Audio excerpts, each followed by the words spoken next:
This video essay will offer an academic framework for the study of Let's Plays, an exponentially growing media format on video sharing websites. At the outset, it's important to link Let's Plays with their direct forerunner, Machinima.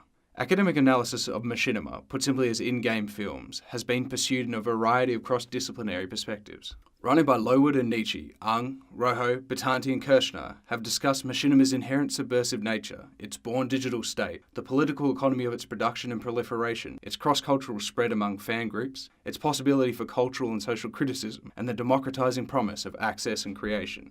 As a direct progeny of Machinima, Let's Plays have inherited traits of their forerunners and further incorporate traits of other forms of collaborative, user-generated media in the digital interactive age, as discussed by authors such as Logan and Reimer, Hogan, Terranova, Crady, Jenkins and Manovich. This video essay will constitute a brief distinction between the four main categories of Let's Plays to provide a framework for analysis, and then specific attention will be paid to what I term edited commentary, the most common and popular format for Let's Plays. I will briefly analyse the construction of this format and the political economy of their production and consumption.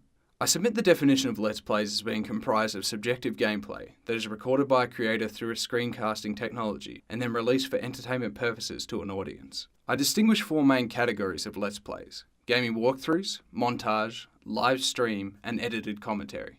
Edited commentary Let's Plays are comprised of the most entertaining moments from a gameplay session and are edited together and overlaid with commentary by the creator. Firstly, the idealized performances of edited Let's Plays are particularly interesting as it coincides with Hogan's elaboration on Goffman's theories of performed identity to include exhibition, where individuals submit artifacts to third parties to convey a self-conceived sense of individuality and performance. The direct address of Let's Plays connects the audience with the viewer. The unscripted nature of the gameplay, even if it is edited and thus deliberately included and constructed, plays with traditional notions of liveness. Similarly, often the inclusion of message notifications, party invites, and verbal communication by strangers in-game all convey a sense of authenticity and of being real life, even if it takes place in a game. Even if the creator occupies a place of relative power over their audience, as the one who is producing content to be consumed, there is still a much more personal dialogue between them. Similarly, there is often a sense of belonging among fans of these creators, and will often be incorporated and self-titled under the umbrella terms like PewDiePie's Bros, as a notable example. Further, there is the shared experience of Let's Plays, the sense that someone is discovering something for the first time, with unscripted novelty and emotion that is a communal quality. As Logan and Reimer write about collaborative media, experiences are shared and they develop in interaction. Both creator and audience get something from the interactive nature of their relationship in the moment of discovery, a receptacle to share their story, and a sense of connection among one another and the storyteller. However, the political economy of Let's Plays belie a lot of these preconceived notions of democratizing experiences and shared power.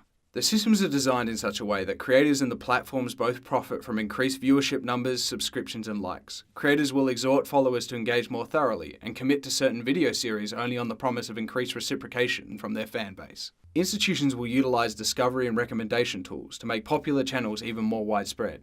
This privileges a select few elite channels over the conglomerate mass of smaller channels. This is not to mention that by the sheer exposure of a game to potentially millions of customers, the content creators are in effect providing free advertising for the product to their fans, a system that benefits the institutional powers in the gaming industry, representative of Terranova's fears as to the immaterial labor of capitalism in the digital economy. Let's Plays evidence of Crady's observation on the flexibility and opportunity offered by the new interactive economy, but also to the ease of access which allows a greater spread of competition and short attention spans that can lead to a rapid attrition of a fan base.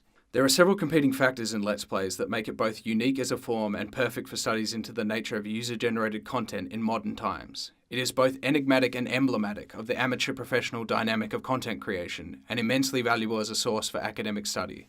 Hopefully, this project will offer a launching point for further research into the production, consumption, culture, and political economy of Let's Plays.